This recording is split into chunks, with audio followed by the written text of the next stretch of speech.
Did you know that somewhere out there in the vastness of space, there's a planet where it rains molten glass sideways? Imagine standing on its surface, watching storms of scorching, razor-sharp crystals slicing through an atmosphere hotter than lava.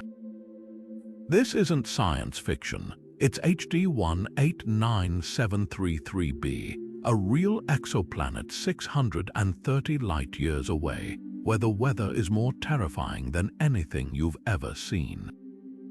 And yet, most of us never heard about it in school. Space is like that one dusty old book on your shelf. Crack it open, and you'll find pages brimming with secrets so bizarre, they'll make you question everything you thought you knew. From stars that sing to black holes spinning faster than a blender on turbo, the universe is packed with wonders that never made it into your textbooks. Think about it. We spend years learning about the same handful of planets and basic facts, while the cosmos is out there doing things so wild, they'd put the most imaginative sci-fi movies to shame. That's exactly why we're diving into 30 space facts you didn't learn in school. Facts that'll twist your perception of reality, spark your curiosity, and maybe even make you wonder what else they've been keeping from us.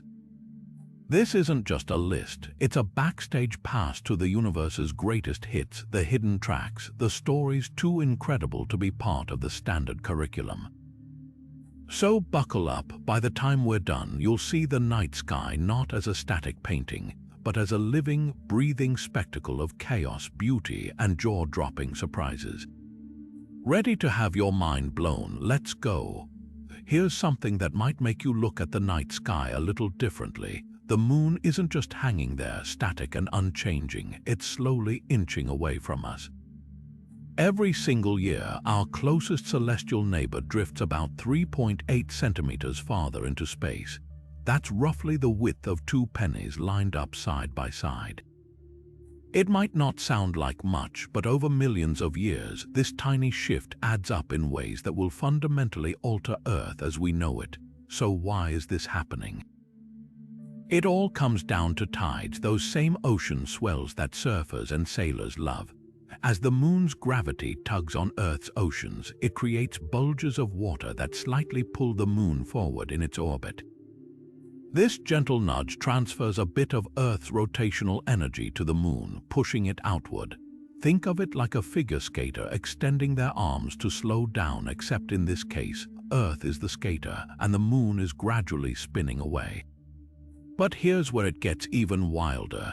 As the moon retreats, Earth's rotation slows down. Right now, our days are getting longer by about 1.7 milliseconds per century. That means in a few 100 million years, a day on Earth could stretch to 25 hours or more. And without the moon's gravitational grip, our tides would shrink dramatically, turning coastlines into unrecognizable versions of themselves.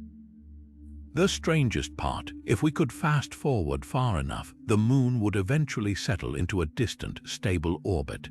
But by then, the sun might already be expanding into a red giant, swallowing both Earth and the moon in its fiery embrace.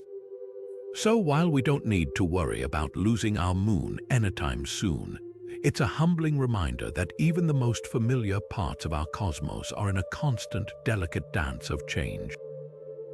If you think Earth's rotation is predictable, wait till you hear about Venus, the solar system's ultimate rebel. While most planets spin counterclockwise like Earth, Venus does a full 180, spinning clockwise in what astronomers call retrograde rotation. Picture this: if you could stand on Venus's scorching surface, the sun would rise in the west and set in the east, the exact opposite of what we see here. And that's not even the weirdest part on Venus. A single day lasts longer than an entire year. So how did Venus end up flipping the script?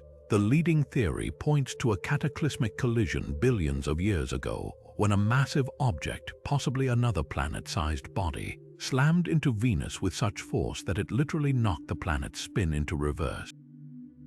Think of it like a cosmic game of pool. One powerful strike sent Venus spinning the wrong way. Some scientists even speculate that the impact might have slowed Venus down so much that its rotation eventually reversed entirely, like a wheel gradually stopping and then rolling backward. But the oddities don't stop there. Venus takes 243 Earth days to complete one rotation on its axis, yet it only needs 225 Earth days to orbit the Sun.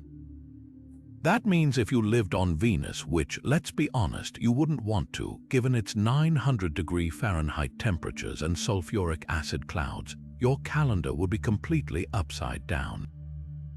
A day would stretch longer than a year, and the concept of time would feel utterly alien. Even more baffling, Venus's rotation is slowing down even further, likely due to its thick, crushing atmosphere creating friction against the surface. This means future Venusian days could get even longer, adding another layer of mystery to this already enigmatic planet.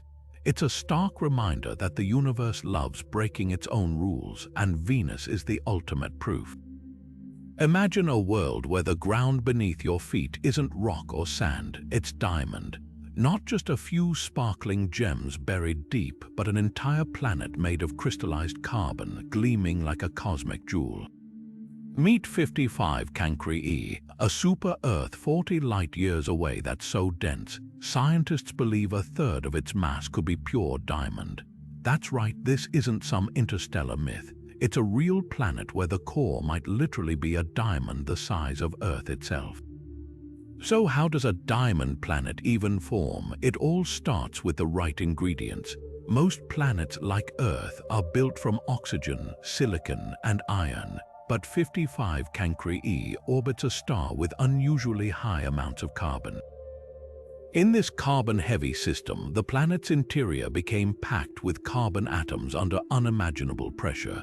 Squeezed together by gravitational forces thousands of times stronger than Earth's, those carbon atoms bond into diamond structures, turning the planet into a massive, ultra-dense gemstone. Picture taking a lump of coal and crushing it with the weight of an entire world. That's the alchemy happening on 55 Cancri E. But here's the twist. This planet isn't just a glittering paradise. Its surface is a scorching nightmare, with temperatures soaring over 4,000 degrees Fahrenheit, hot enough to melt steel. The diamond beneath isn't some pristine, translucent crystal. It's likely mixed with graphite and other forms of compressed carbon, creating a chaotic, superheated crust. And because it's tidally locked to its star, one side is a perpetual inferno while the other lurks in eternal darkness, making it one of the most extreme places in the galaxy. What's even crazier, 55 Cancri E might not be alone. Astronomers suspect there could be an entire class of carbon-rich planets out there, each with its own bizarre composition. Some might have layers of diamond sandwiched between molten rock, while others could feature oceans of liquid carbon. It's a reminder that the universe doesn't just follow the rules of our solar system, it's constantly rewriting them, crafting worlds stranger than anything we could invent. And yet, until recently, we had no idea such treasures even existed. Makes you wonder what other dazzling secrets are still hiding in the dark. For centuries, Jupiter's Great Red Spot has been the solar system's most famous storm, a swirling, crimson maelstrom so vast that 3 Earths could fit side by side inside it. But this legendary tempest, once the undisputed king of planetary weather, is slowly fading before our eyes. Over the past few decades, astronomers have watched in awe as the storm shrinks at an alarming rate, morphing from a wide oval into something more like a pancake being squashed by invisible hands. What makes this shrinkage so puzzling is that we still don't fully understand how the Great Red Spot has lasted so long in the first place. Unlike hurricanes on Earth, which die out in days or weeks when they hit land or cool waters, Jupiter's megastorm has raged for at least 400 years, possibly much longer. With no solid surface to disrupt it and powered by Jupiter's chaotic internal heat, the spot seemed practically eternal. So why is it dwindling now? One leading theory points to changes in Jupiter's jet streams, those raging rivers of wind that encircle the planet. Recent data suggests these currents might be stealing energy from the storm, slowly strangling it like atmospheric thieves. Other scientists suspect smaller eddies swirling around the spot's edges could be chipping away at its structure, breaking apart its towering ammonia clouds like cosmic erosion. There's even a chance the storm isn't truly disappearing but transforming, collapsing inward while growing taller, like a balloon being squeezed from the sides. The strangest part, we might be witnessing the spot's final act. At its current shrinkage rate, some models predict it could become circular within our lifetimes and potentially vanish entirely within a few decades. But Jupiter is full of surprises. New storms erupt regularly on the gas giant, and there's no guarantee the red spot won't stabilize or even rebound. After all, this is a storm that survived since Galileo's time. It might still have a few tricks up its sleeve. What's undeniable is that we're watching cosmic history unfold. The Great Red Spot isn't just a storm, it's a living record of our solar system's past, a reminder that even the mightiest phenomena are subject to change. And as it fades, it leaves us with one haunting question. When this crimson giant finally goes quiet, what other wonders might rise to take its place? Here's a reality that might unsettle you out there in the vast emptiness between stars and planets. The universe doesn't just feel silent, it is silent. Not a whisper, not an echo, not even the faintest hum of background noise. Unlike Earth, where sound travels through air, water, or solid ground, space has no atmosphere, no molecules to vibrate and carry those waves to your ears. Imagine screaming into the void as loud as you can. No one would hear you, not because space is indifferent, but because physics itself erases the sound before it can even exist. This unsettling quiet shapes every moment of an astronaut's life. Up there, a supernova could explode nearby, or two massive asteroids could collide, and you'd experience it in eerie, absolute silence. Instead of sound, you'd see the light, feel the vibrations through your spacesuit if you were close enough, but hear nothing at all. That's why astronauts rely on radio signals to communicate. Those crackling voices you hear in mission control recordings, they're not traveling through space, they're converted into electromagnetic waves, zipping unseen through the vacuum until they hit a receiver and get transformed back into sound inside a helmet or headset. But here's what's even wilder. This silence isn't just an absence. It's proof of how fundamentally alien space is compared to our everyday experience. On Earth, sound is how we navigate danger, connect with others, even enjoy music. In space, that entire dimension vanishes. Think of it like suddenly losing one of your senses, except instead of darkness or numbness, you're surrounded by an impenetrable quiet that never breaks, no matter what cosmic chaos unfolds around you. Yet this silence isn't empty. It's filled with vibrations we can't hear: radio waves, cosmic rays, gravitational ripples, all humming along frequencies our ears weren't built to detect. In a way, space isn't silent at all. We're just deaf to its true soundtrack. So next time you gaze up at the stars, remember, the universe isn't mute. We're the ones who haven't learned how to listen. Picture holding a single sugar cube in your hand, something so small and light you'd barely notice its weight. Now imagine that same tiny cube suddenly tipping the scales at 1 billion tons. That's the mind-bending reality of a neutron star, where matter gets compressed so violently, it defies everything we know about physics. These cosmic leftovers, born from the explosive deaths of massive stars, are so dense that if you could scoop up a teaspoon of their material, it would outweigh Mount Everest. So how does a star end up like this? It all starts with a supernova, one of the universe's most cataclysmic events. When a star at least 8 times more massive than our Sun runs out of fuel, it doesn't fade quietly. Its core collapses in less than a second, triggering a shockwave so powerful it blasts the star's outer layers into space at millions of miles per hour. What's left behind is a neutron star, a city-sized remnant packing more mass than our entire Sun into a sphere no wider than Manhattan. The gravity is so intense that protons and electrons get crushed together, merging into neutrons, hence the name. But the extremes don't stop there. Neutron stars spin at dizzying speeds, some rotating hundreds of times per second, their surfaces moving at nearly a quarter the speed of light. Their magnetic fields are trillion times stronger than Earth's, capable of ripping atoms apart from thousands of miles away. And if you thought diamonds were unbreakable, the crust of a neutron star is 10 billion times stronger than steel, a crystalline lattice forged under pressures so extreme they can't be replicated anywhere in our solar system. Here's the wildest part. We've actually detected these cosmic powerhouses. Pulsars, a type of neutron star, beam radiation like interstellar lighthouses, their pulses so precise they rival atomic clocks. Some even come in pairs, spiraling toward each other until they collide, shaking the fabric of space-time with gravitational waves. Neutron stars aren't just curiosities, they're natural laboratories pushing the limits of what matter can endure. And yet, for all their ferocity, they're invisible to the naked eye, hiding in plain sight as tiny, ultra-dense relics of stellar fire. Deep inside the Sun, where no telescope can peer, temperatures soar to a blistering 15 million degrees Celsius, hot enough to vaporize every known substance instantly. At this unimaginable intensity, hydrogen atoms don't just bounce off each other. They collide with such violent force that their nuclei fuse together, transforming into helium in a celestial alchemy that powers our entire solar system.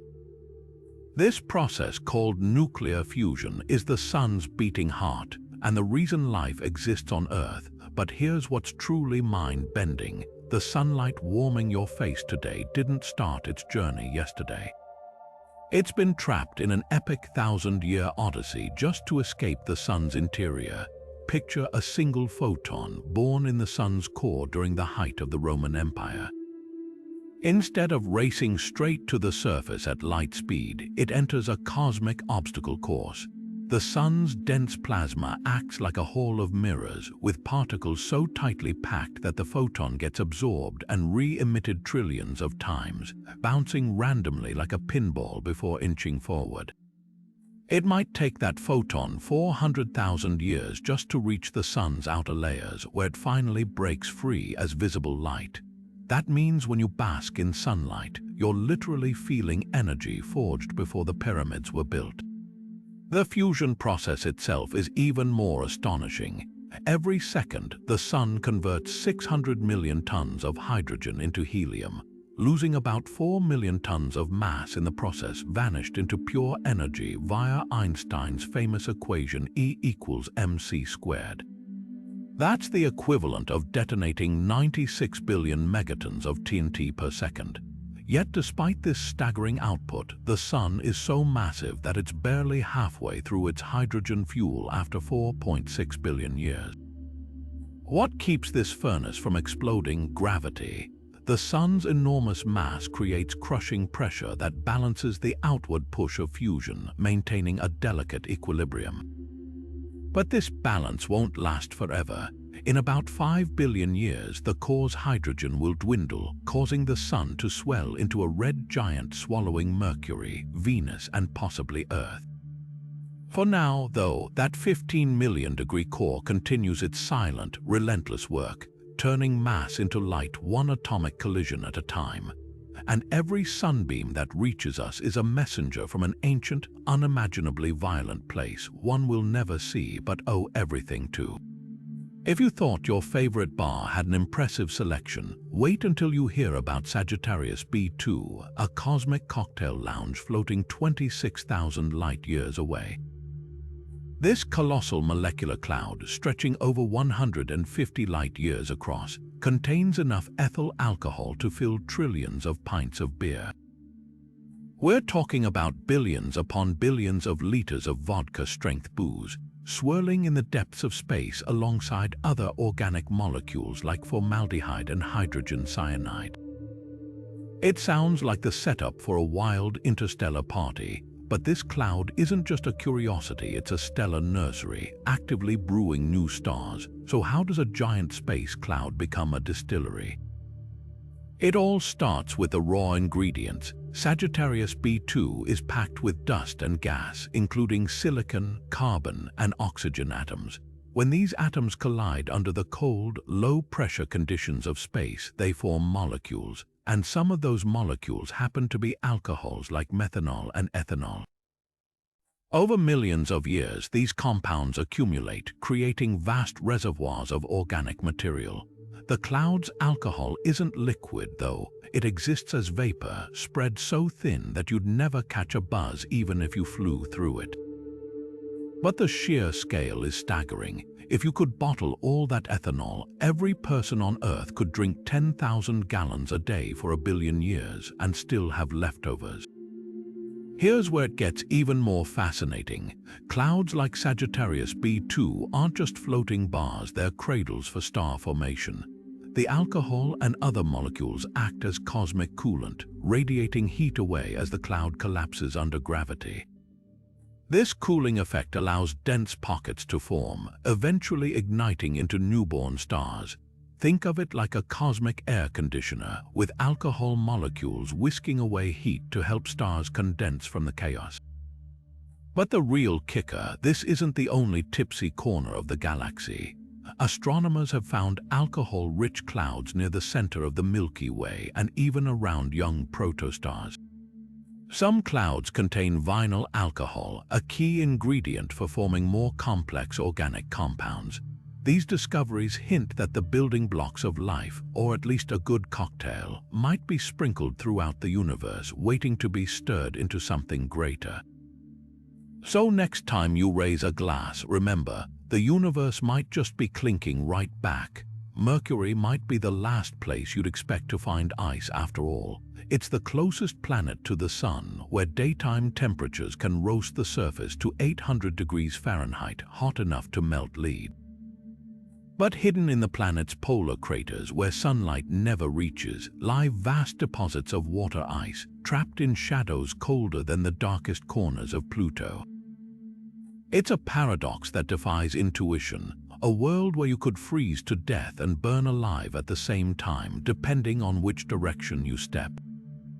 How does ice survive in such a hellscape? The answer lies in Mercury's extreme tilt, or rather, its lack of one. Unlike Earth, which leans at 23 degrees, Mercury's axis is almost perfectly straight. This means some crater floors near its poles never see sunlight, creating permanent cold traps, where temperatures plummet to -300 degrees Fahrenheit. These shadowy pockets act like cosmic freezers, preserving ice delivered by comets and asteroids over billions of years. Imagine a kitchen where the stove is blazing on one side, but the fridge stays icy cold just a few feet away. That's Mercury in a nutshell. The real shock came when NASA Messenger probe confirmed the ice wasn't just a theory. Radar signals bounced back from Mercury's poles showed bright reflections, the telltale signature of water ice. Some deposits are up to 60 feet thick, buried beneath a dark, insulating layer of organic material that likely hitchhiked in on the same space rocks. Even more bizarre, the ice isn't pure. It's mixed with frozen carbon dioxide and other volatile compounds, creating a cocktail of alien frost that's nothing like the snowflakes on Earth. What's truly mind-blowing is the scale. One crater alone, Prokofiev, contains enough ice to cover Washington, D.C. in a frozen sheet 2.5 miles deep. And because Mercury has no atmosphere to speak of, the ice isn't slowly evaporating, it's locked in place, a relic of the solar system's violent, water-rich past. This discovery rewrote the rulebook for planetary science. If ice can persist on Mercury, of all places, then it could be lurking in unexpected shadows across the universe, even on seemingly inhospitable worlds. Suddenly, the hunt for water beyond Earth got a lot more interesting. Because if there's one thing the cosmos loves, it's proving us wrong in the most spectacular ways. Venus doesn't just defy expectations, it flips them upside down. While most planets pirouette gracefully through space, spinning counterclockwise like a ballerina, Venus twirls the wrong way in a slow, backward waltz that takes 243 Earth days to complete a single rotation. To put that into perspective, if you lived on Venus and somehow survived its oven-like surface, you'd celebrate your birthday before you even saw the sun complete one full journey across the sky. The planet's orbit around the sun, by contrast, takes only 225 Earth days. That's right, a year on Venus is shorter than its day, making it the only planet in our solar system where time itself seems to move in reverse. This cosmic oddity isn't just a quirk. It's a violent relic from the solar system's chaotic past. Most astronomers agree that a colossal collision, likely with another planet-sized body billions of years ago, delivered a knockout punch so powerful it sent Venus spinning in the opposite direction. Imagine a billiard ball smacked so hard it starts rolling backward. That's essentially what happened to Venus. Some theories suggest the impact didn't just reverse its spin. It nearly stopped the planet dead in its tracks, leaving it to gradually creep backward under the gravitational tug of the sun and other forces. But the strangeness doesn't stop there. Venus's sluggish rotation is actually slowing down even further, thanks to its thick, suffocating atmosphere. Those swirling clouds of sulfuric acid, moving faster than hurricane winds on Earth, create drag against the planet's surface like an invisible hand pressing on a spinning top. Over millions of years, this atmospheric friction could stretch a Venusian day to last even longer, deepening the mystery of its topsy-turvy timeline. What's truly humbling is how Venus forces us to rethink what's normal in the cosmos. We're so used to sunrises in the east and years longer than days that Venus feels like a glitch in the universe's code. But maybe it's Earth that's the outlier. After all, Venus isn't broken, it's just following rules written in a language we're still learning to read. And as we uncover more about its backward dance, one thing becomes clear. The universe has a flair for the dramatic, turning even the simplest concepts of time and motion into grand celestial performances. Rising 14 miles high, more than 3 times the height of Everest, Olympus Mons isn't just a volcano. It's a geological titan that redefines our understanding of planetary extremes. Spread across an area roughly the size of Arizona, this Martian behemoth dwarfs anything Earth could ever produce, with slopes so gradual you'd barely notice the incline if you stood on them. But what makes Mars, a planet half Earth's size, capable of birthing such a monstrous formation? The answer lies in a combination of low gravity, a stationary crust, and a patience spanning billions of years. Unlike Earth, where tectonic plates constantly shift and recycle the crust, Mars has a stagnant lid. Its surface remains locked in place, allowing magma to erupt from the same hotspot for eons without interruption. Picture a lava fountain that never moves, just keeps piling layer upon layer, slowly building a mountain so vast it bends the horizon. Earth's volcanoes, like Mauna Loa, eventually drift away from their magma sources due to plate movement capping their growth. But on Mars, Olympus Mons had nothing stopping it. Then there's gravity, or rather, the lack of it. With only 38% of Earth's gravitational pull, Martian volcanoes can grow taller without collapsing under their own weight. The lava flows that built Olympus Mons stretch for hundreds of miles, thinner and runnier than Earth's, spreading like syrup over a pancake. Over time, these flows stacked up into a gentle sloped shield, so wide you could hike for days without realizing you're climbing a mountain. The most mind-bending part, Olympus Mons might still be geologically alive. While its last eruption likely happened tens of millions of years ago, a blink in cosmic time, Mars lacks the erosional forces that quickly weather Earth's volcanoes. That means Olympus Mons looks almost as pristine as the day it finished forming, a frozen monument to the raw, unfiltered power of planetary geology. Standing on its summit, you'd see no peak, just a plateau fading into the dusty sky, a reminder that elsewhere in the universe, nature doesn't play by our rules. Saturn's rings have dazzled astronomers for centuries, those shimmering bands of ice and rock that make the planet the crown jewel of our solar system. But here's the twist: those iconic rings might be cosmic newcomers. Recent research suggests they're only about 100 million years old, a mere fraction of Saturn's 4.5 billion year lifespan.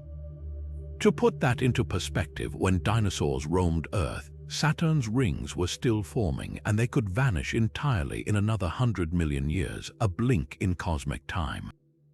So how did we crack this celestial cold case? The clues came from Cassini-NASA, a fearless spacecraft that spent 13 years orbiting Saturn. As it dove between the planet and its rings during its final missions, Cassini measured the ring's mass with unprecedented precision. The verdict: they're far lighter than expected, just a fraction of the weight of Saturn's smallest moon, Mimas. This featherweight profile points to a youthful origin, because if the rings had been around for billions of years, they'd have absorbed more debris and darkened under constant bombardment from space dust. Instead, they're still gleaming and relatively pristine, like a freshly fallen snowfield. But the real shocker is how temporary they are. Saturn's rings are under constant assault. Micrometeoroids chip away at the ice, while the planet's gravity pulls material inward in a slow but relentless rain. Scientists call this ring rain, and it's draining the rings at an Olympic-sized swimming pool's worth of material every 30 minutes. At that rate, the entire system could evaporate within a few 100 million years, a fleeting spectacle in the grand timeline of the solar system. What created them in the first place? The leading theory involves a tragic cosmic accident. A small, icy moon or comet likely strayed too close to Saturn, torn apart by the planet's immense gravity.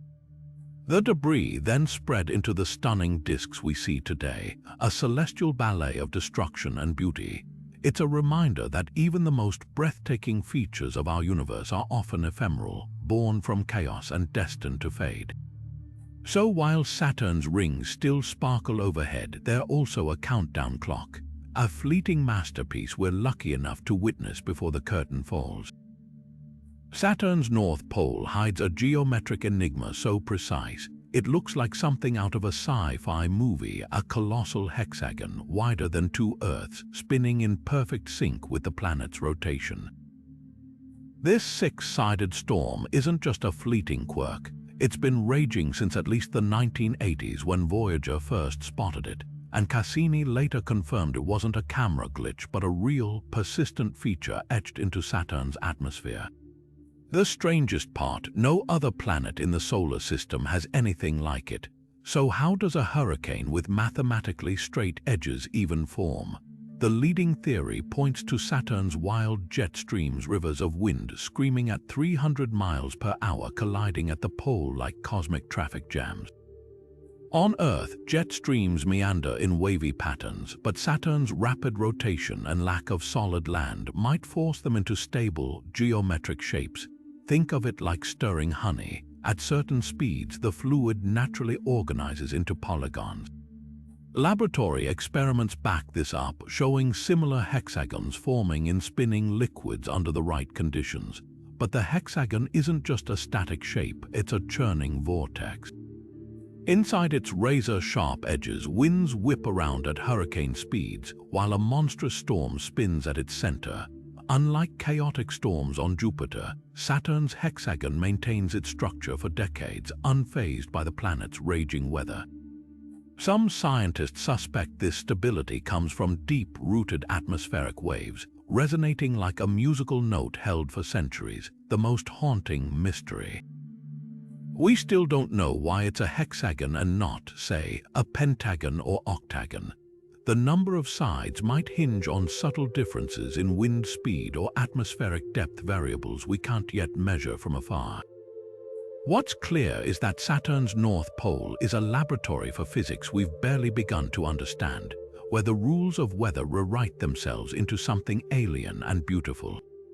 And as the hexagon keeps turning, it whispers a tantalizing truth: the universe loves patterns even in the chaos. While most planets spin like tops as they orbit the sun, Uranus performs a cosmic somersault, rolling around our star completely sideways with its poles pointed almost directly at the Sun. This bizarre 98-degree tilt means Uranus doesn't have traditional seasons. Instead, each pole gets 42 years of continuous sunlight, followed by 42 years of darkness as the planet slowly completes its 84-year orbit. Picture a world where the concept of summer means the sun never sets, hanging motionless near the horizon like a frozen spotlight, while winter plunges half the planet into decades-long icy night. So how did Uranus end up flipped on its side? The leading theory involves a series of catastrophic collisions during the solar system's chaotic early days. One or more Earth-sized objects likely smashed into Uranus with such force that the planet literally got knocked over. Its rotation axis sent careening to near horizontal. Think of it like a bowling ball struck sideways. Once the momentum shifted, Uranus never righted itself. Some models suggest these impacts might have also contributed to the planet's icy composition, scattering lighter elements into its outer layers while leaving a rocky core. But here's where it gets stranger. Uranus's tilt isn't just a curiosity, it warps the planet's magnetic field into a twisted, off-kilter mess. Unlike Earth's relatively tidy magnetic poles, Uranus's field is lopsided off-center and tilted 60 degrees from its already extreme rotation axis. This creates a magnetic environment unlike anything else in our solar system, with field lines spiraling like a corkscrew behind the planet as it moves. The oddities don't stop there. Uranus's sideways spin affects its weather in ways we're still unraveling. Despite receiving less sunlight than Neptune, it somehow generates bizarrely intense storms with winds racing at 560 miles per hour. Some scientists speculate that the extreme tilt traps heat unevenly, fueling atmospheric chaos we've only glimpsed during brief flybys. What's most humbling? Uranus's tilt reminds us how violent our solar system's youth truly was. Those ancient collisions didn't just leave craters, they reshaped worlds, setting some spinning wildly off-axis while others, like Earth, won the cosmic lottery with stable, life-friendly rotations. And as Uranus continues its slow, sideways dance, it carries the scars of those primordial crashes, a living monument to the chaos written into our celestial neighborhood's DNA. Deep in the swirling gas clouds of the Milky Way, drifting between the stars, there's a scent that might remind you of a tropical distillery or a basket of freshly picked raspberries. That's because sprawling interstellar clouds like Sagittarius B2 contain ethyl formate, the very same molecule that gives rum its rich, fruity aroma and raspberries their unmistakable sweetness. It's not just a trace amount either. These cosmic reservoirs hold enough of this fragrant compound to fill countless bottles, turning the voids between stars into a cocktail lounge on a scale we can barely fathom. So how does something as oddly specific as rum flavor end up floating in space? The answer lies in the chaotic chemistry of molecular clouds. These vast regions filled with dust and gas are like cosmic kitchens where atoms constantly collide and bond. Under the cold, dark conditions of deep space, simple molecules like ethanol and formic acid bump into each other, sometimes forming more complex compounds including ethyl formate. It's a process that doesn't need heat or pressure, just time and the right ingredients. Picture a slow-motion dance where particles drift for millions of years, occasionally linking up to create something recognizable, even delightful, to our earthly senses. Here's the twist. Ethyl formate isn't the only familiar scent out there. Astronomers have identified over 200 different molecules in interstellar space, including acetic acid, the sharp tang in vinegar, and even glycolaldehyde, a simple sugar. Together, they create a cacophony of smells that, if you could take a whiff, might resemble a bizarre cosmic bakery mixed with a chemical lab. But ethyl formate stands out because it's so intimately tied to our sensory experiences, proof that the universe's building blocks aren't just sterile or alien. They're woven into the flavors and fragrances we know on Earth. The real magic lies in what this means for life beyond our planet.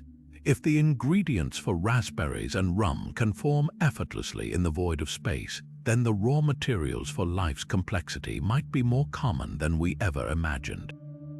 These molecules don't just float aimlessly, they hitch rides on comets and asteroids, seeding young planets with organic compounds. Every glass of rum, every bite of a raspberry, they're echoes of a far older recipe written in the chemistry of the cosmos.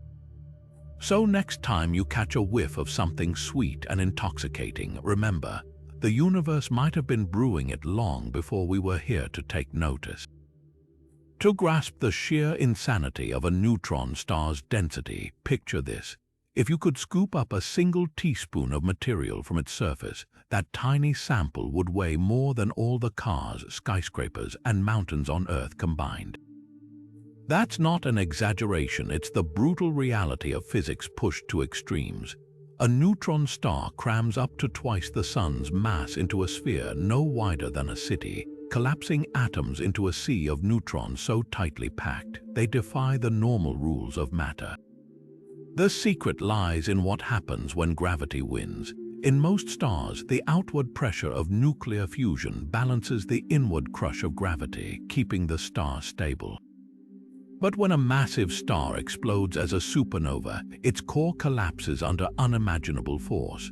Protons and electrons get shoved together so violently, they merge into neutrons, squeezing vast cosmic real estate into a space smaller than Manhattan. The result, material so dense that a sugar cube's worth of it would outweigh the Great Pyramid of Giza by a factor of millions. This isn't just hypothetical, real-world neutron stars prove it. Take PSR J034 plus 0432, a pulsar with a mass slightly heavier than our Sun yet measuring barely 12 miles across. Its surface gravity is 200 billion times stronger than Earth's, enough to flatten atoms into a quantum soup where electrons vanish into protons, leaving nothing but neutrons behind. Even light struggles to escape its pull, bending into distorted arcs that would make your head spin. But the wildest part, these cosmic monsters aren't silent relics. Some, like magnetars, boast magnetic fields a quadrillion times stronger than Earth's, capable of frying electronics from halfway across the galaxy. Others spin at dizzying speeds, flinging beams of radiation like interstellar lighthouses. And if two neutron stars collide, they don't just crash, they detonate in kilonova explosions, forging gold, platinum, and other heavy elements in their wake. What's humbling is how neutron stars force us to rethink the very nature of matter. Down here, solid ground feels permanent, but in the heart of a neutron star, even atomic nuclei dissolve into something stranger. It's a place where the universe stops playing by the rules we know, writing new ones in the language of extreme gravity. And every time we detect one of these ultra-dense ghosts, we're reminded the cosmos doesn't just bend the rules. It shatters them. We've all stood on a beach, letting sand slip through our fingers, marveling at how countless those tiny grains seem. But here's a thought that'll make your next trip to the shore feel downright cosmic. Every grain you've ever touched, every dune you've climbed, every desert you've crossed combined, is dwarfed by the sheer number of stars hanging in the sky. Scientists estimate Earth holds around 7.5 times 10 to the 18th grains of sand. That's 7 quintillion, 500 quadrillion, a number so large it feels abstract. Now look up the observable universe. It contains roughly 200 billion galaxies, each home to hundreds of billions of stars. Do the math, and you're staring at 10 sextillion stars. That's a 1 followed by 22 zeros. Wrap your mind around this. If you scooped up every grain of sand from every beach, desert, and ocean floor on Earth, you'd still need to multiply that number by 1 million to match the star count in the cosmos. Imagine filling an Olympic-sized swimming pool with sand. Now picture 1 million of those pools. That's the scale we're dealing with, a universe so vast, it makes our planet's grandest landscapes feel microscopic. But here's what's even wilder. That staggering number only covers the observable universe, the slice of space where light has had time to reach us in 13.8 billion years. Beyond that, there could be infinitely more stars, more galaxies, more sand grain defying enormity we'll never see. And yet, every one of those stars is a sun, likely with its own planets, its own stories. Some might host oceans, mountains, even life. Others could be surrounded by rings of diamond dust or bathed in eternal storms. The possibilities are as endless as the stars themselves. So next time you're on a beach, take a handful of sand and let it trickle away. Each grain is a reminder not of how small you are, but of how much is still out there waiting. The universe didn't just make stars, it made enough stars to humble us, inspire us, and keep us forever curious. And that's the real magic of the numbers. They're not just counting stars. They're measuring wonder. The coldest place in the universe isn't hidden in some distant, frozen corner of space. It's right here on Earth, in laboratories where scientists manipulate atoms to reach temperatures colder than the void between galaxies. Out in the cosmos, the Boomerang Nebula holds the record for nature's deepest chill, with temperatures plummeting to just 1 degree above absolute zero. That's minus 457.6 degrees Fahrenheit. This ghostly nebula, 3,000 light-years away, acts like a cosmic refrigerator, its expanding gas creating a cooling effect so extreme it beats even the background temperature of the universe. But here's the twist: humanity has outdone nature. In labs like MIT and the University of Bremen, physicists have used lasers and magnetic fields to cool atoms to within a billionth of a degree of absolute zero, creating conditions so frigid they defy intuition. So how does the Boomerang Nebula achieve its record-breaking cold? The secret lies in its dying star, a red giant shedding its outer layers at breakneck speeds, over 300,000 miles per hour. As this gas explodes outward, it expands so rapidly that it cools dramatically, like the chill you feel when blowing on hot soup. The nebula's unique shape, with twin lobes of material flowing outward, only amplifies this effect, earning it the nickname, the coldest natural object known. But even this cosmic icebox pales next to what we've created on Earth. In labs, scientists don't just cool atoms, they nearly stop them dead. Using a technique called laser cooling, they bombard atoms with precisely tuned light beams, sapping their energy until they're moving slower than a crawling baby. Then comes evaporative cooling, where the most energetic atoms are skimmed off like steam from a pot, leaving behind an ultra-cold soup. At these temperatures, atoms lose their individuality, merging into a bizarre state of matter called a Bose-Einstein condensate, where quantum effects become visible to the naked eye. It's like watching waves freeze solid, a snapshot of the universe's strangest rules playing out in real time. The irony: creating these conditions requires some of the most advanced technology on the planet, yet the temperatures achieved are closer to absolute zero than anything found naturally, even in the darkest reaches of space. It's a reminder that the universe, for all its extremes, still leaves room for us to push boundaries, to explore realms colder, stranger, and more profound than the cosmos itself could conjure. And every time we dip closer to absolute zero, we're not just breaking records, we're peering into the quantum heart of reality itself. Astronauts returning from spacewalks often report a bizarre metallic tang clinging to their suits, a scent some describe as seared steak, hot metal, or even gunpowder. This isn't just the smell of machinery or sweat, it's the literal aroma of outer space, a fragrance forged by the raw chemistry of the cosmos. When astronauts repressurize the airlock and remove their helmets, they're hit with this acrid, almost electric odor, a sensory souvenir from their time in the vacuum. So what causes this otherworldly perfume? The answer lies in atomic fallout. Beyond Earth's protective atmosphere, high-energy particles from the solar wind and cosmic rays bombard everything they touch. When these particles collide with the metal and plastic of spacesuits or spacecraft surfaces, they trigger chemical reactions, creating new compounds that cling to materials. One key culprit is atomic oxygen, single oxygen atoms that don't pair up into molecules like the oxygen we breathe. These lone atoms are hyperreactive, etching themselves into suit surfaces and leaving behind oxidized traces that carry that distinct metallic bite. The scent isn't just a curiosity, it's a fingerprint of space's harsh reality. On Earth, smells travel through air molecules, but in the vacuum, there's no medium to carry scent. That means astronauts only encounter space's smell when those reactive particles hitch a ride on their gear, mixing with the air once they're back inside. Some compare it to welding fumes or burning electronics, a testament to the violent molecular rearrangements happening right on their suits.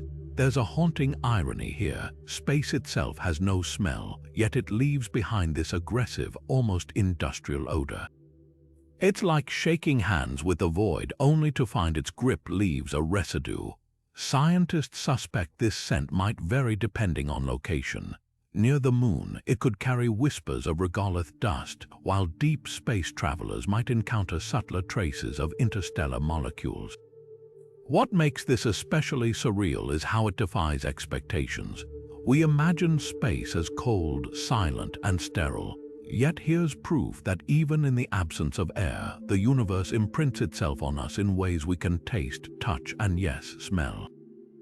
Every time an astronaut sniffs that metallic tang, they're inhaling a piece of the cosmos itself, not as stardust, but as something far more intimate, the scent of infinity clinging to their skin. The moon might seem like a silent, lifeless rock floating in space, but beneath its dusty surface, it's trembling with seismic energy, moonquakes that can shake the ground for minutes at a time, far longer than earthquakes on Earth. These aren't just faint tremors, some register up to 5.5 on the Richter scale, strong enough to crack lunar regolith and send landslides tumbling into deep craters. And if you're imagining a future lunar base as a peaceful outpost, think again. These quakes could turn it into a rattling tin can unless we engineer around them. What causes a world without tectonic plates to shudder so violently? The moon's quakes come in 4 flavors, each with its own eerie trigger. The deepest and most powerful are tidal moonquakes, caused by Earth's gravitational pull, flexing the moon's crust like a rubber ball being squeezed. Just as our oceans rise and fall with the tides, the moon's solid surface stretches and contracts, sometimes by several inches, creating enough stress to fracture rock. Then there are thermal moonquakes, the moon's way of groaning as it wakes up. After 2 weeks of frigid lunar night, temperatures can swing from -280 degrees Fahrenheit to 260 degrees at sunrise, making the surface expand so rapidly it pops like overstressed concrete. But the most unsettling might be shallow moonquakes originating just miles below the surface.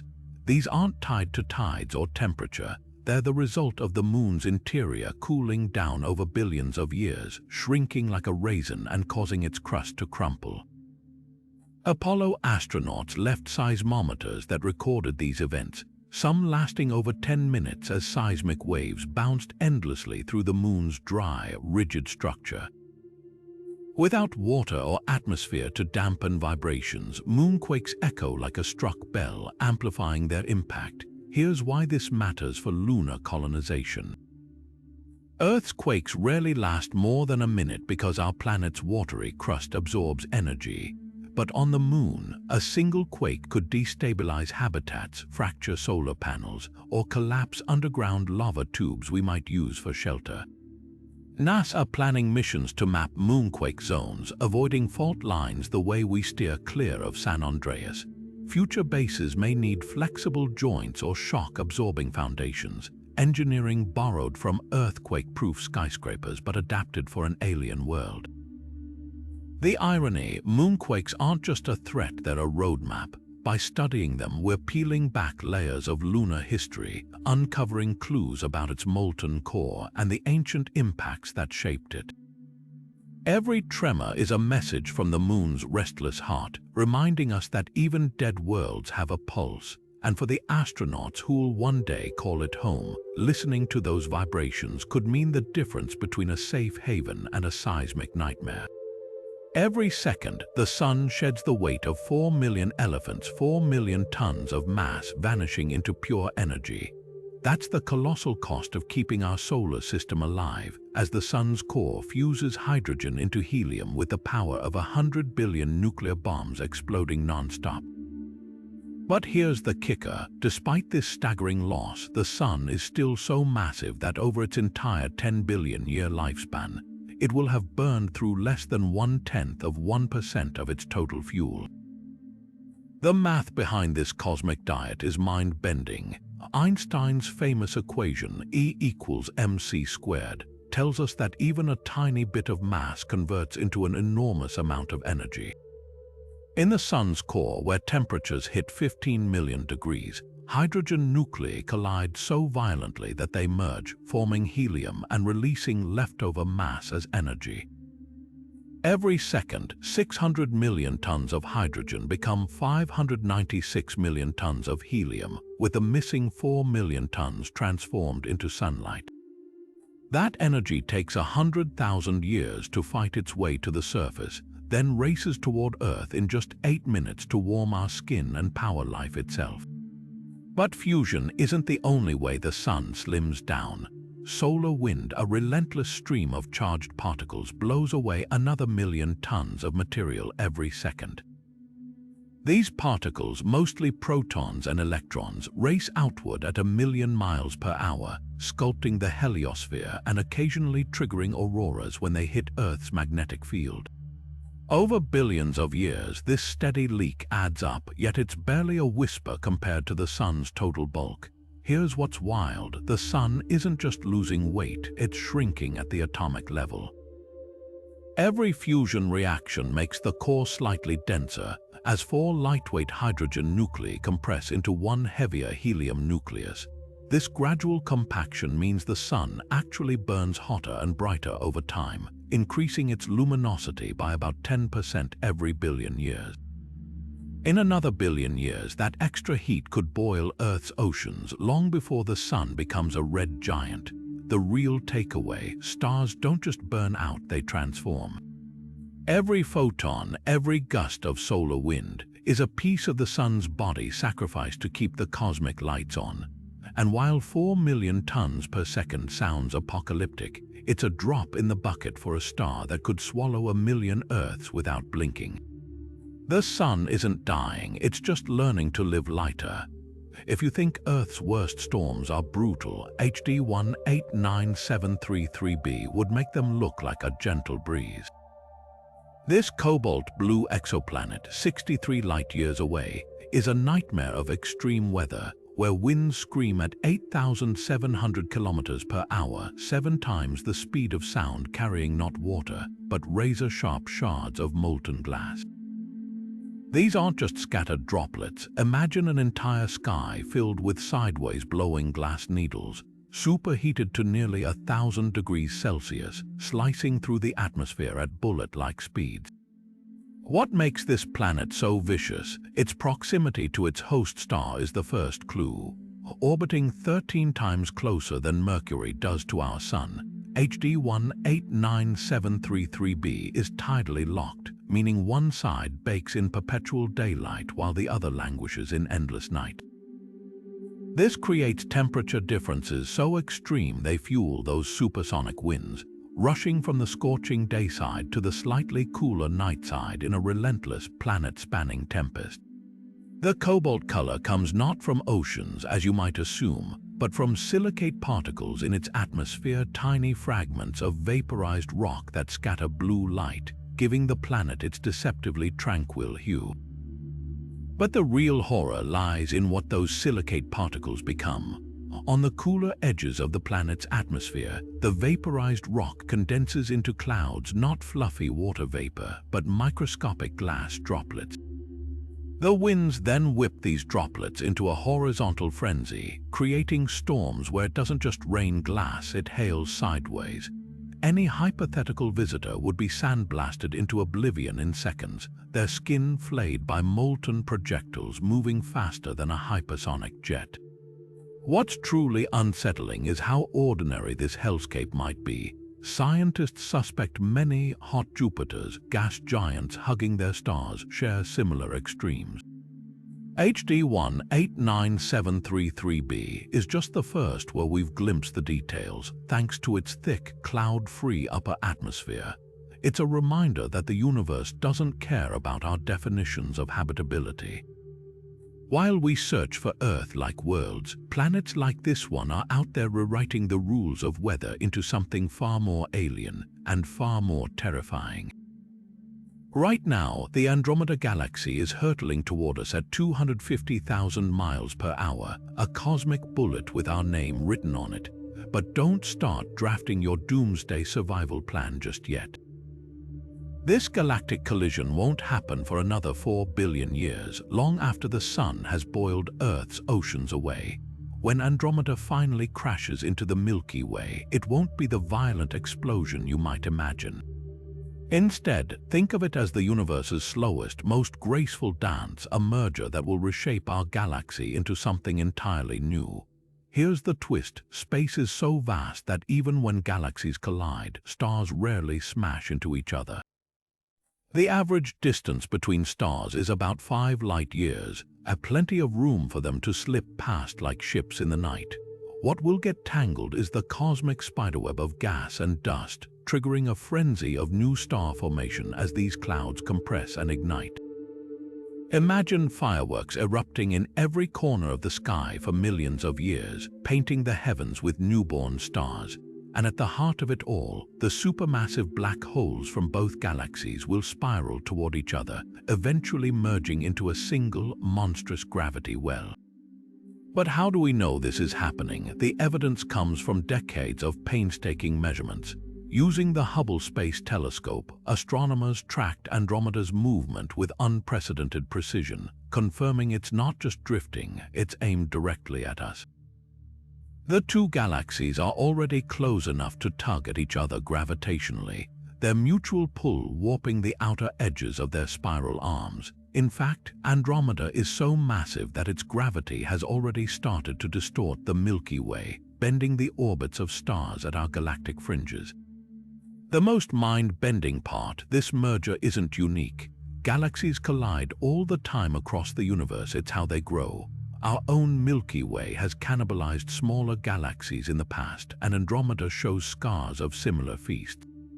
By the time the dust settles, the two will have merged into a single, football-shaped galaxy astronomers dub Milkomeda. Our solar system will likely be flung to the outer suburbs of this new hybrid, far from the bustling core where stars now crowd together like city lights. So while a galaxy collision sounds apocalyptic, it's really the opposite: a creative act on the grandest scale. Stars will be born, orbits will shift, and the night sky will transform into something unrecognizable to future civilizations. And somewhere in that distant era, if anyone's still around to look up, they'll witness a sky ablaze with the glow of two galaxies becoming one. The universe doesn't destroy. It rebuilds. Deep in the heart of the Perseus galaxy cluster, 250 million light-years from Earth, a supermassive black hole is performing the lowest note in the known universe, a cosmic bassline 57 octaves below middle C, vibrating at a frequency 10 million billion times deeper than human hearing can detect. This isn't some abstract astronomical phenomenon. It's actual sound created by pressure waves rippling through the superheated gas surrounding the black hole. The note is so low that if our ears could process it, we'd experience it more as a rhythmic throbbing in our bones than a traditional sound, shaking us to our core with each wave that passes. How does a silent void like a black hole produce music? The secret lies in the churning ocean of plasma that surrounds it. As material spirals toward the event horizon, it heats up to millions of degrees, creating vast bubbles of ultra-hot gas that buoyantly rise through cooler surrounding material.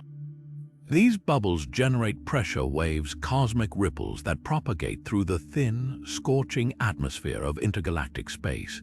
Normally, space is too sparse for sound to travel, but the Perseus cluster's gas is so dense, about 1,000 times thicker than typical intergalactic medium, that these waves can move through it like thunder through air.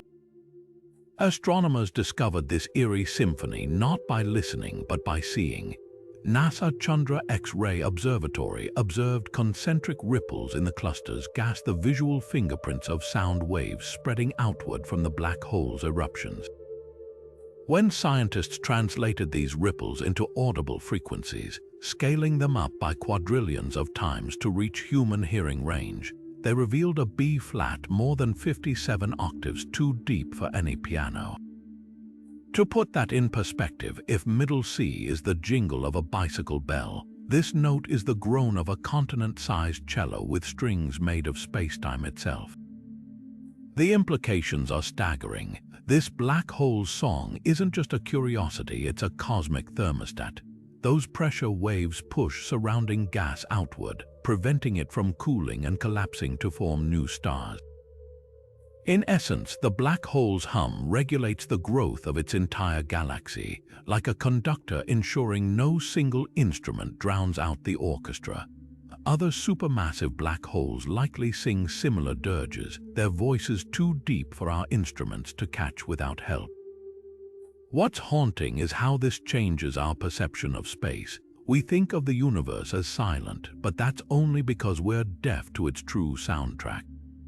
Across the cosmos, black holes may be humming, galaxies pulsing, and nebulae ringing like struck gongs, a symphony of vibrations we're only beginning to tune into. The Perseus black hole's song is a reminder that even in the void there's rhythm. We just need to learn how to listen. Right now, Earth is surrounded by a swirling graveyard of human ingenuity, over 100 million pieces of space junk, from dead satellites the size of school buses to flecks of paint traveling faster than bullets. This isn't just clutter, it's an invisible minefield where a single screw orbiting at 17,000 miles per hour could punch through the International Space Station like a cannonball. The European Space Agency estimates there are nearly 36,000 objects larger than a softball hurtling overhead, plus millions more too small to track but just as lethal. And every collision creates more debris, triggering a chain reaction known as the Kessler syndrome, a nightmare scenario where space becomes so congested, launches and satellites become impossible without catastrophic collisions.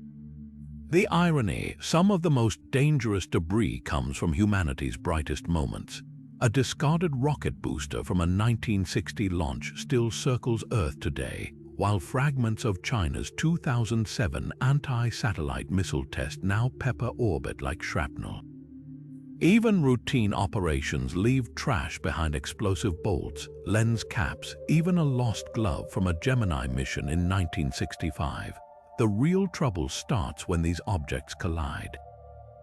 In 2009, a defunct Russian satellite smashed into a functioning American one at 22,000 miles per hour, spawning over 2,000 new trackable fragments. Each piece became its own high-speed projectile, multiplying the danger exponentially. Cleaning up this mess isn't just about nostalgia, it's survival for modern life. GPS, weather forecasting, and global communications all depend on clear orbital pathways. Scientists are racing to develop solutions as wild as they are urgent. The Clear Space 1 mission, set for 2026, will use robotic arms to grapple debris like a celestial garbage truck. Japan's Astroscale deploys magnetic docking plates to corral dead satellites. Meanwhile, experimental lasers on Earth could nudge smaller bits into decaying orbits, letting atmospheric drag burn them up. The quirkiest idea: giant nets and harpoons tested by the removed debris satellite, which successfully snagged mock debris in 2018. The hardest part isn't technology, it's politics. With no international laws governing space cleanup, every discarded bolt becomes someone else's problem. Private companies like SpaceX add thousands of new satellites to already crowded orbits, while nations bicker over who's responsible for decades-old wreckage. Yet there's hope. The FCC now requires US operators to deorbit satellites within 5 years of retirement, and the European Union is pushing for mandatory debris removal. What's truly humbling is realizing we've treated our orbital backyard like the ocean floor, out of sight, out of mind. But unlike plastic in the Mariana Trench, space junk threatens to seal us off from the cosmos entirely.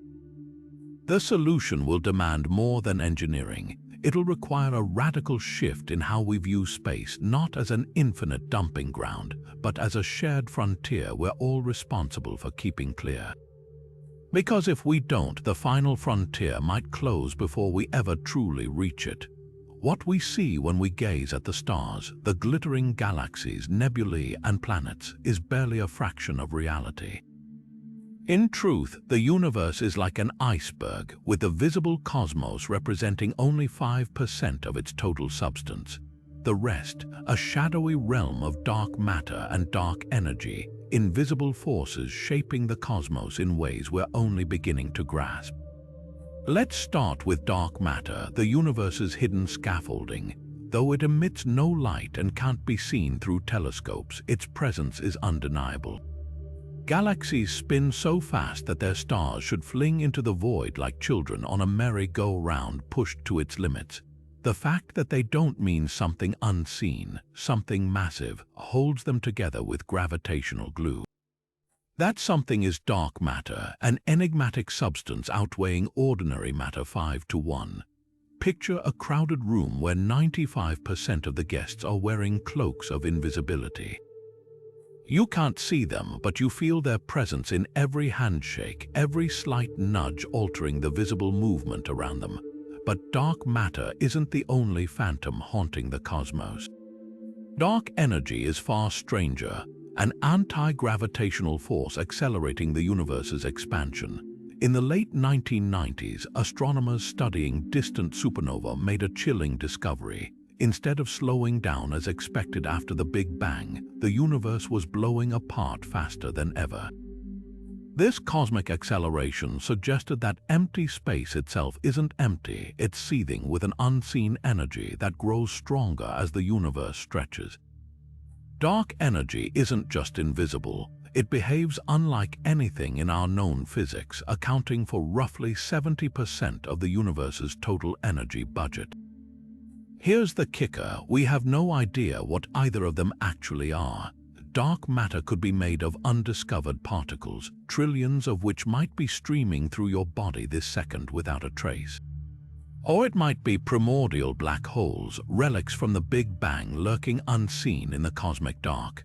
Dark energy is even more baffling. Some theorists suggest it's the intrinsic energy of space itself, while others propose entirely new laws of physics to explain its repulsive grip.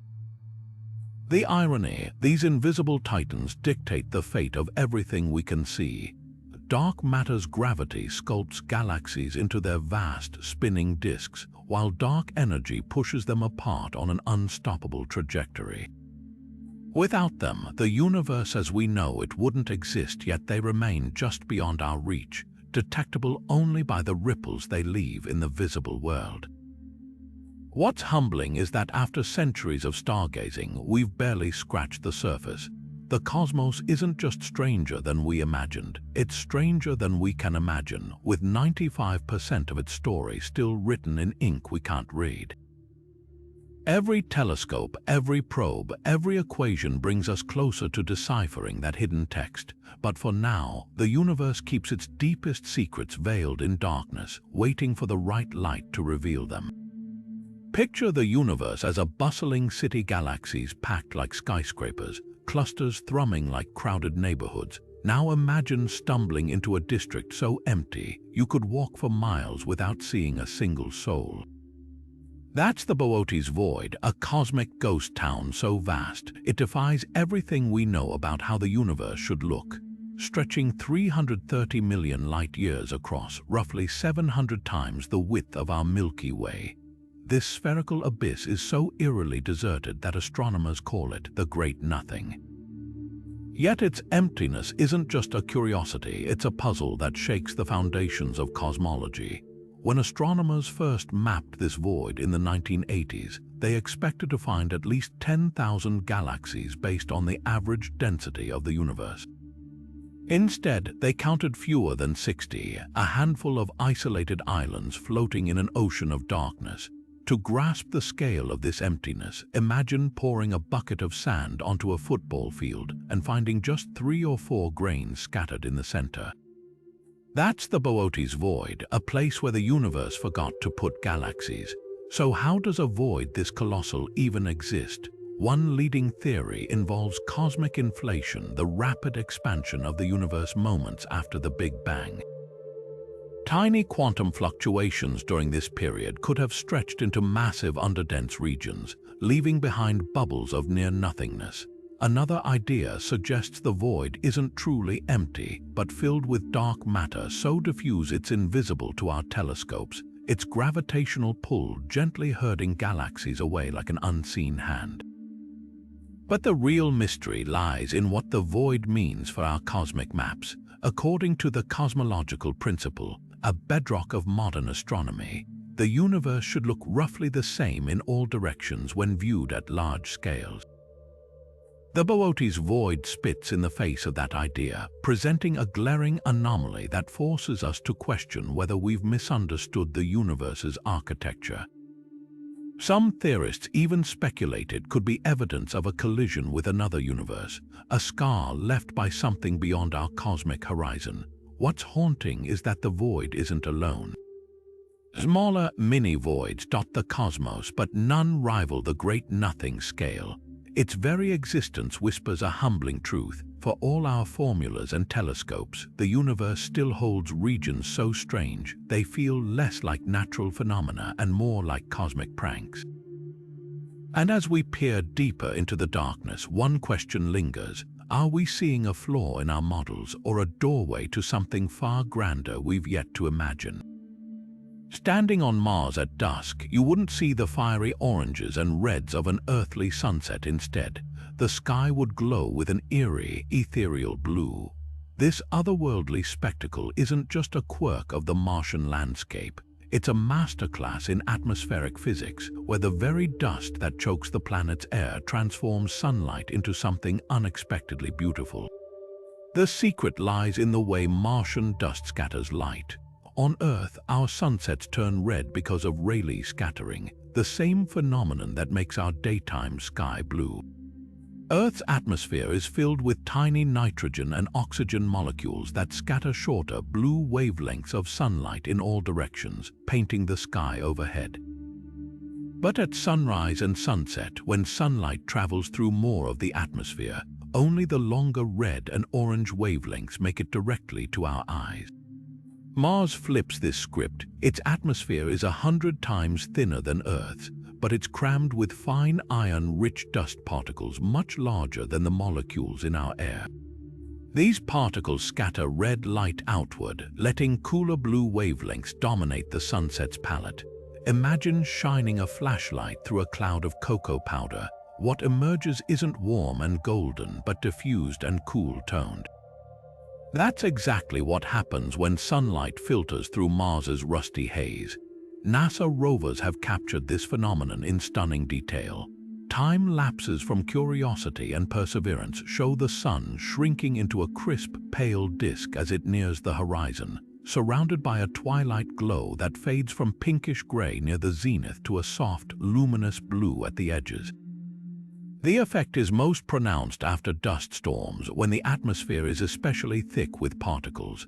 Unlike Earth's fleeting sunsets, Martian dusks linger, with the blue hue lingering long after the sun dips below the horizon, thanks to dust suspended high in the atmosphere. What's truly mind-bending is how this simple twist in particle physics alters the emotional weight of a sunset. Earth's fiery sunsets feel dramatic, almost urgent, a final blaze before nightfall. Mars offers something quieter, more melancholy, like the last notes of a lullaby echoing across an empty desert. It's a reminder that even basic phenomena we take for granted, like the color of twilight, are deeply tied to a planet's personality. Change the air, change the dust, and you change the poetry of the sky itself. This cosmic color swap isn't just a curiosity, it's a clue. By studying Martian sunsets, scientists can gauge the density and composition of dust in the atmosphere, helping predict weather patterns and storm cycles. Future colonists might one day use these daily light shows to track seasonal changes, just as sailors once read the sky. And for the rest of us, it's proof that beauty thrives in the most unexpected places, even on a frozen, dusty world millions of miles from home. After all, if Mars can turn something as universal as a sunset into an alien art exhibit, what other wonders are hiding in plain sight across the cosmos? 4.5 billion years ago, in the solar system's chaotic infancy, Earth endured a collision so violent it reshaped our planet and birthed the Moon in the process. This isn't science fiction, it's the leading explanation for our celestial companion's origin, supported by evidence ranging from lunar rocks to the physics of planetary motion. The prevailing theory, called the giant impact hypothesis, paints a cataclysmic scene. A Mars-sized protoplanet dubbed Theia slammed into the molten, newborn Earth with enough force to vaporize mountains and send debris spiraling into orbit. Here's why scientists are convinced. The Moon's composition is eerily similar to Earth's mantle, particularly its isotopes of oxygen, titanium, and tungsten, suggesting both worlds share the same raw materials. If the Moon had formed independently, its chemical fingerprint would differ more dramatically. Instead, it's as if someone took a scoop of early Earth's crust and flung it into space. Computer simulations show how this could happen. When Theia struck, the impact wasn't a direct hit but a glancing blow, shearing off material from both bodies. The debris didn't scatter into the void, it coalesced in Earth's orbit within a century, drawn together by gravity into a glowing ring of molten rock that cooled into the Moon we know today. But the clues don't stop there. The Moon is strikingly dry compared to Earth, lacking volatile compounds that would have boiled away in the unimaginable heat of the collision. Its core is also disproportionately small, just 1 to 2% of its mass, whereas Earth's core makes up nearly 30%. This fits the impact model perfectly. Theia's metallic core likely merged with Earth's, while the ejected material came mostly from the outer layers of both bodies. Even the Moon's orbit supports the theory. It's tilted in a way that's hard to explain through capture or co-formation, but makes perfect sense if it resulted from a violent, off-center impact. The aftermath of this cosmic crash changed both worlds forever. Earth's rotation sped up, giving us shorter days, possibly as brief as 5 hours, before tidal friction from the newborn Moon slowed us down. The impact may have also delivered the carbon, nitrogen, and water that later seeded life, making Theia's destruction a twisted blessing. As for the Moon, it became Earth's gravitational anchor, stabilizing our axial tilt to prevent wild climate swings that could have made evolution impossible. What's haunting is how close we came to a different fate. Had Theia struck head-on, Earth might have been obliterated. Had it missed entirely, we'd have no Moon and likely no tides, no stable seasons, perhaps no life. Instead, we got a celestial partner that shaped our oceans, inspired our myths, and even guided early navigation. Every crater on its surface, every tide it pulls, is a reminder sometimes destruction creates. And 4 billion years later, we're here to trace the scars back to that one apocalyptic moment when two worlds collided, and a third was born. Astronauts aboard the International Space Station aren't just floating in microgravity, they're literally traveling into the future. Not by much, mind you, just a fraction of a second over a 6-month mission. But this bizarre side effect of space travel is very real, a direct consequence of Einstein's theory of relativity warping time itself. The faster you move and the farther you are from Earth's gravity, the slower time ticks for you compared to those on the ground. Here's how it works. Imagine time as a river flowing at different speeds depending on the terrain. Earth's massive gravity creates a kind of valley in space-time, slowing clocks near its surface. Meanwhile, the ISS zips around at 17,500 miles per hour, high enough to escape some of that gravitational drag. These two factors, speed and altitude, create competing effects. According to special relativity, moving clocks run slower, while general relativity says clocks in weaker gravitational fields run faster. For astronauts, the speed effect wins out, but just barely. Over 6 months, they gain about 0.005 seconds on Earth-bound observers. This isn't theoretical, it's measurable. Atomic clocks flown on airplanes in the 1970s proved time dilation was real, showing minuscule discrepancies compared to synchronized clocks on the ground. GPS satellites have to account for this effect daily. Without relativistic corrections, their navigation signals would drift by 7 microseconds per day, throwing off location data by miles within hours. The ISS itself uses ultra-precise timekeeping to stay in sync with mission control, though the difference is too small for astronauts to perceive. What's truly mind-bending is how these fractions add up over extreme distances or velocities. A hypothetical astronaut traveling near light speed could return to Earth after a decade to find centuries had passed. Even at commercial flight altitudes, passengers age a few nanoseconds differently than those on the ground, a quirk so small it's dwarfed by lifestyle factors like diet and exercise. Yet it's a humbling reminder that time isn't the rigid, universal constant we perceive. It's fluid, stretchable, deeply personal. The real takeaway, every time astronauts gaze down at Earth from orbit, they're not just seeing the planet from a new perspective. They're experiencing time on its terms, riding the wrinkles of space-time like surfers on a cosmic wave. And while their journey doesn't grant immortality, it does prove something profound. The universe operates by rules far stranger than our everyday intuition suggests. The next time you check your watch, remember, it's not just counting seconds, it's telling your unique story in the grand, twisting narrative of time itself. From molten glass storms on distant exoplanets to diamond planets glittering in the void, we've journeyed through a universe that constantly rewrites the rules of reality. We've seen how a black hole's hum orchestrates entire galaxies, how the moon inches away from us like a shy dance partner, and how Saturn's perfect hexagon storms whisper of physics we barely understand. Each of these facts is a reminder that space isn't just stranger than fiction, it's stranger than we can imagine. But here's the most humbling truth: for every mystery we've uncovered, countless more lurk in the dark. We've mapped only 4% of the universe's matter. The rest is shadowy enigmas like dark matter and dark energy, invisible forces puppeteering the cosmos. We've glimpsed planets where it rains sideways glass, yet we're still piecing together how Earth's own atmosphere works. Even our closest neighbor, Mars, hides secrets beneath its rusty surface, from subterranean lakes to quakes that shake the ground for minutes on end.